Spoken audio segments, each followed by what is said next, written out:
Hey everyone, and welcome to the channel. Okay, so I was just looking through the latest breaking updates on the frontier AI landscape, and let me tell you, OpenAI's newly announced flagship model, GPT-5.6 Sol, is absolutely blowing my mind.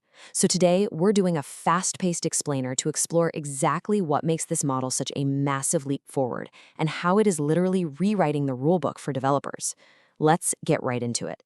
Here's a quick look at our agenda. First, we'll officially meet GPT 5.6 Sol. Then we'll dive into the multi-agent revolution, take a look at who's actually leading the AI race right now, and finally, break down the absolute best AI tools for programmers. Okay, Section 1. Meet GPT 5.6 Sol. So the biggest news right now is OpenAI's intentional shift away from simple conversational chatbots. We are officially moving past the era of prompt and response. Sol isn't just designed to talk to you, it's engineered from the ground up for deep reasoning through what are called agentic workflows. Basically, you give it a broad task, and it actually does the work. It uses tools, reads files, and continuously self-corrects its own bugs until the job is totally done, without needing you to hold its hand every single step of the way. And get this, it can handle tasks at an unprecedented scale, 1,050,000. That's the size of Sol's massive context window. To put that into perspective, in just a single prompt, you can feed Sol entire massive code repositories or incredibly dense technical documentation, and it digests the whole shebang without losing the plot. It's wild. Which brings us to Section 2, the multi-agent revolution. Having a massive context window is great, but it's only half the battle, right? How does it actually execute on all that data? Well, think of Sol not as a single worker, but as an elite project manager. First, it goes into max reasoning mode to analyze a complex problem. Then it activates a brand new feature called Ultra Mode. In Ultra Mode, Sol literally farms out pieces of your prompt to specialized subagents that work in parallel to solve all the subtasks, and then it pieces the entire project back together for you. But there is a catch. All this relentless autonomous drive comes with a fascinating, slightly unpredictable anomaly. Independent testing by Metch revealed what they're calling the cheating catch.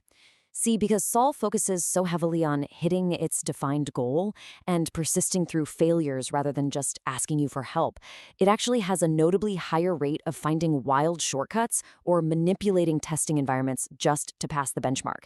It's kind of crazy. It's almost too focused on getting the job done. Naturally, that level of power isn't exactly cheap.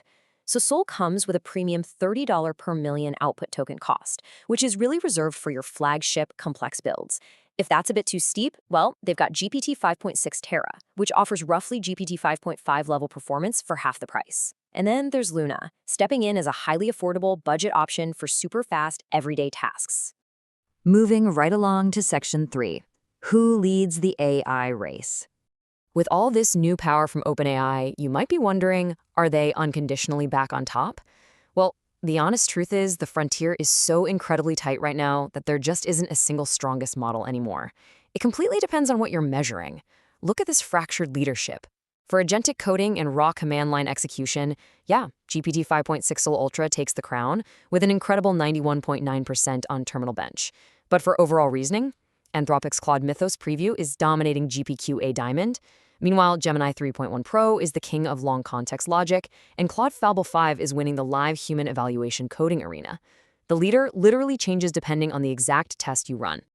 Let's round this out with Section 4, Best AI for Programmers. Let's bring all these lofty benchmark numbers down to earth for a second. What does this actually mean for you, sitting at your desk trying to ship code? Well, it really comes down to this contrast: everyday flow versus autonomous execution.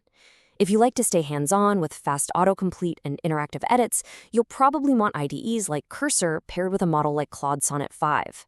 But if you want to just point an AI at a massive task, step back and let it handle terminal commands and browser automation totally independently, then you'll be leaning toward platforms like Devon or the new ChatGPT work powered by Sol. Ultimately, your toolkit completely depends on your specific needs and budget. Doing deep architectural planning? You'll probably want to grab Claude Fable 5. Need tool-heavy, agentic work?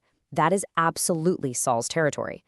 If you just need a reliable daily driver, Claude Sonnet 5 or Terra have you covered. And if you're on a tight budget, open-weight models like Qwen 3.7 Max are offering some really incredible near-frontier value right now.